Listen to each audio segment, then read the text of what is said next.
കോട്ടയം പേരൂരിന് സമീപം കറുത്തേടത്ത് വൈദ്യുതി ലൈനിലേക്ക് മരം വീണ് 10 പോസ്റ്റുകൾ തകർന്നു. സ്വകാര്യ പുരയിടത്തിലെ മരം മുറിക്കുന്നതിനിടെയാണ് അപകടം.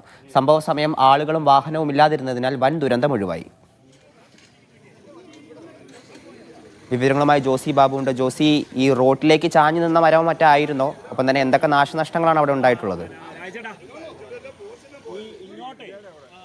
ഹരി, വൈകുന്നേരം 4:30 അപകടമുണ്ടായത്. റോഡിന് സമീപത്തെ പുരയിടത്തിലെ മരം മുറിക്കുന്നതിനിടെയാണ് ഈ അപകടമുണ്ടായത്. റോഡിലേക്കും അതോടൊപ്പം പുരയിടത്തിലേക്കും കൂടുതൽ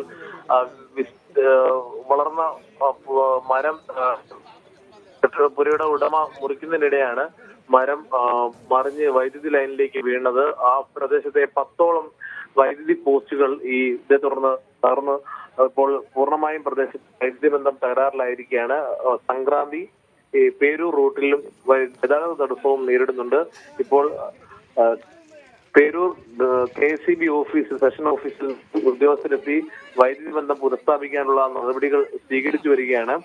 കൃത്യമായ അറിയിപ്പുകളോ മറ്റോ ഇല്ലാതെയാണ് ഈ സ്വകാര്യ വ്യക്തി ഇത്തരത്തിൽ മരം മുറിച്ചത് എന്നുള്ള ആക്ഷേപം ഇപ്പോൾ തന്നെ ഉയർന്നു വന്നിട്ടുണ്ട്. അക്കാര്യം KCB അധികൃതർ പരിശോധിച്ചു വരികയാണ്. എന്തായാലും ഇപ്പോഴും പൂർണ്ണമായും വൈദ്യുതി ബന്ധം പുനഃസ്ഥാപിക്കാൻ ആയിട്ടില്ല. ഒരുപക്ഷെ നാളെ മാത്രമായിരിക്കും പൂർണ്ണമായും 10ഓളം പോസ്റ്റുകൾ പുനഃസ്ഥാപിച്ച് പ്രദേശത്ത് വൈദ്യുതി ബന്ധം പുനഃസ്ഥാപിക്കാൻ കഴിയുമെന്ന് KCB അധികൃതർ അറിയിച്ചിട്ടുണ്ട്. ഹരി, ശരി, ജോസി ബാബു ആണ് വിവരങ്ങൾ നൽകിയത്.